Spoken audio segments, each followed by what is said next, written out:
భారీ వర్షాలు ఖమ్మం జిల్లాలో 2 నిండు ప్రాణాలను బలి తీసుకున్నాయి.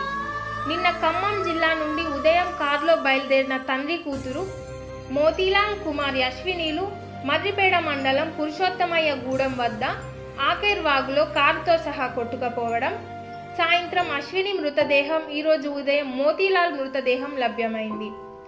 నిన్న సాయంత్రం శంషాబాద్ నుండి విమానంలో బయలుదేరి ఈరోజు ఛత్తీస్గఢ్ రాష్ట్రంలోని రామాపూర్లో జరగనున్న జాతీయ స్థాయి సైన్స్ సెమినార్లో ప్రసంగించాల్సి ఉన్న యువ శాస్త్రవేత్త కుమారి అశ్విని మృతి అందరినీ కాల్చివేస్తుంది.